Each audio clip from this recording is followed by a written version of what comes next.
ഒരു മനുഷ്യനെ ഏറ്റവും കൂടുതൽ പ്രയാസപ്പെടുത്തുന്നത് അയാൾ ചതിക്കപ്പെട്ടു എന്ന് തോന്നുമ്പോഴോ അല്ലെങ്കിൽ അയാൾ ചീറ്റ് ചെയ്യപ്പെടുന്നു എന്ന തോന്നൽ ഉളവാക്കുന്ന ഒരു അനുഭവത്തിലൂടെ കടന്നു പോകുമ്പോഴാണ് ശരിക്കും പറഞ്ഞാൽ ഒരു മനുഷ്യന് ഭയങ്കരമായ വിഷമം തോന്നുന്നത്. ഇന്നത്തെ വീഡിയോയിലൂടെ ഒരു തവണ ഒരാൾ ചീറ്റ് ചെയ്താൽ അയാൾ പിന്നെയും പിന്നെയും ചീറ്റ് ചെയ്യാനുള്ള സാധ്യത ഉണ്ടോ, അതോ സാഹചര്യത്തിൻ്റെ സമ്മർദ്ദം മൂലം അയാളുടെ നിലനിൽപ്പിന് വേണ്ടി താൽക്കാലികമായിട്ട് ചീറ്റ് ചെയ്തതായിരിക്കുമോ എന്നുള്ളതാണ് ഈ വീഡിയോയിലൂടെ പറയാൻ ഉദ്ദേശിക്കുന്നത്.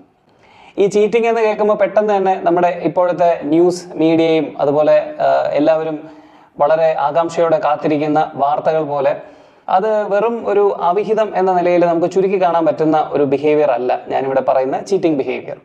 ആ ചീറ്റിംഗ് ബിഹേവിയർ പരീക്ഷയിൽ കോപ്പി അടിക്കുന്നത് മുതൽ ഒരുപക്ഷെ ഇപ്പം നിങ്ങൾ വീട് പണിയുമായി ബന്ധപ്പെട്ട് നിൽക്കുന്ന ആൾക്കാരാണെങ്കിൽ നിങ്ങൾ വിശ്വസിച്ച് ഏൽപ്പിക്കുന്ന ഒരു കോൺട്രാക്ടർ അയാൾ പൈസയുമായി മുങ്ങുന്ന ഒരു സാഹചര്യം, ഏതെങ്കിലും ഒരു ഔദ്യോഗിക തലത്തിലിരിക്കുന്ന ഒരാൾ ഔദ്യോഗിക കർത്തവ്യം നിർവഹിക്കുന്നതിൽ കാണിക്കുന്ന കള്ളത്തരം, അങ്ങനെ പല തരത്തിൽ പല രീതിയിൽ ഈ പറയുന്ന ചീറ്റിംഗ് എന്ന് പറയുന്നത് ആപ്ലിക്കബിൾ ആണ്.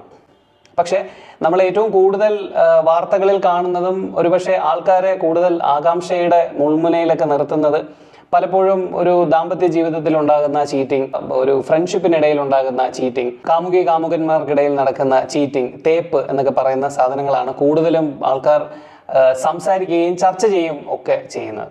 ഒരു തവണ ചീറ്റ് ചെയ്താൽ അയാൾ പിന്നെയും പിന്നെയും ചീറ്റ് ചെയ്യാനുള്ള സാധ്യത ഉണ്ടോ എന്ന് മനസ്സിലാക്കുന്നതിന് മുമ്പ് എന്താണ് ഈ ഒരാളിനെ ചീറ്റ് ചെയ്യാൻ പ്രേരിപ്പിക്കുന്നത് എന്ന് വളരെ ലളിതമായിട്ടൊന്ന് നോക്കിയതിന് ശേഷം നമുക്ക് അയാൾ ചീറ്റ് ചെയ്യാനുള്ള സാധ്യത പിന്നെ ഉണ്ടോ എന്നുള്ളതിനെ കുറിച്ച് സംസാരിക്കാം. പ്രധാനമായിട്ടും ഈ ചീറ്റിംഗ് ബിഹേവിയർ എന്ന് പറയുന്നത് യഥാർത്ഥത്തിൽ ഒരു ബെനിഫിറ്റ് റിസ്ക് അനാലിസിസ് നടന്നതിന് ശേഷം സംഭവിക്കുന്ന ഒരു കാര്യമായിട്ടാണ് ഗവേഷണങ്ങളും അതുപോലെ തന്നെ ഇതുമായി ബന്ധപ്പെട്ട തിയറികളും ഒക്കെ സൂചിപ്പിക്കുന്നത്.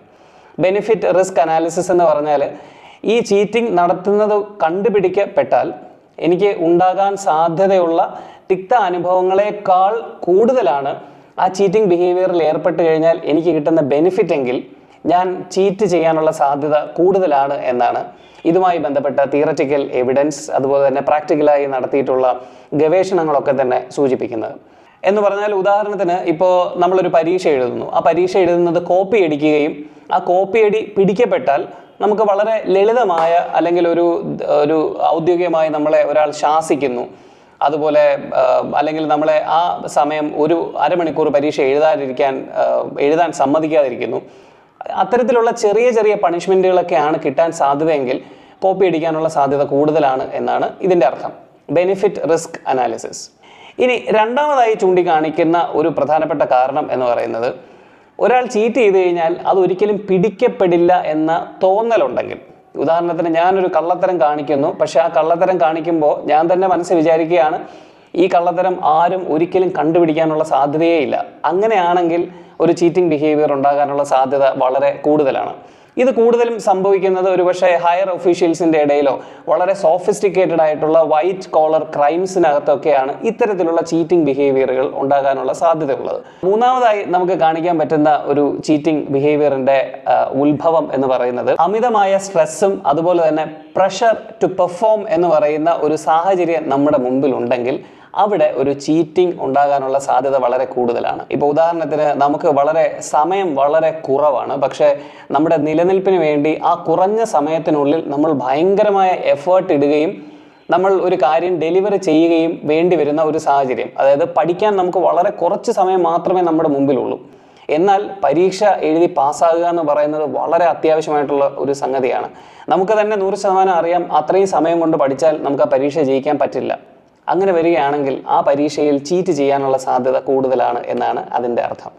പക്ഷേ പൊതുവിൽ നമ്മൾ നേരത്തെ സൂചിപ്പിച്ചതുപോലെ ഈ ചീറ്റിംഗ് എന്ന് പറയുന്നത് നമ്മൾ കൂടുതലും പോപ്പുലറൈസ്ഡ് ആകുന്നത് ഒരു ദാമ്പത്യ ജീവിതത്തിലോ അല്ലെങ്കിൽ ഒരു വ്യക്തികൾ തമ്മിലുള്ള ബന്ധത്തിൽ അവർ നടത്തുന്ന ചോയ്സിൽ ഉണ്ടാകുന്ന മാറ്റമാണ്. ഭർത്താവ് ഭാര്യയെ ചീറ്റ് ചെയ്യുന്നു, ഭാര്യ ഭർത്താവിനെ ചീറ്റ് ചെയ്യുന്നു, കാമുകൻ കാമുകിയെ അല്ലെങ്കിൽ കാമുകി കാമുകനെ ചീറ്റ് ചെയ്യുന്നു. ഇത്തരത്തിലുള്ള ചീറ്റിംഗ് ബിഹേവിയർ അതിൽ കൂടുതലായി കാണപ്പെടുന്നത് ദാമ്പത്യ ജീവിതത്തിലോ അല്ലെങ്കിൽ അവർ തമ്മിലുള്ള ജീവിതത്തിൽ വൈകാരികമായി പൊരുത്തപ്പെടാൻ സാഹചര്യങ്ങൾ കുറവായിരിക്കുക, ശാരീരികവും മാനസികവുമായിട്ടുള്ള സന്തോഷം കിട്ടാതെ വരിക, അവരുടെ ഒരു പേഴ്സണാലിറ്റി ആക്സെപ്റ്റ് ചെയ്യാതെ ഇരിക്കുക, ഇത്തരത്തിലുള്ള കാര്യങ്ങളൊക്കെയാണ് രണ്ട് വ്യക്തികൾ തമ്മിലുള്ള പ്രത്യേകിച്ച് പുരുഷൻ സ്ത്രീ വ്യക്തികൾ തമ്മിലുള്ള ചീറ്റിങ്ങിനിടയിൽ ഉണ്ടാകാനുള്ള സാധ്യത കൂടുതൽ. ഇനി ഒരു തവണ ചീറ്റ് ചെയ്ത് കഴിഞ്ഞാൽ പിന്നെയും അയാൾ ചീറ്റ് ചെയ്യാനുള്ള സാധ്യത ഉണ്ടോ എന്നതിനെ പറ്റി നമ്മൾ അന്വേഷിക്കുമ്പോൾ വളരെ രസകരമായ കണ്ടെത്തലെന്ന് പറയുന്നത്, ഒരു തവണ ചീറ്റ് ചെയ്യുന്ന ആൾ പിന്നെയും ചീറ്റ് ചെയ്യാനുള്ള സാധ്യത വളരെയധികം കൂടുതലാണ്. കൃത്യമായി പറഞ്ഞാൽ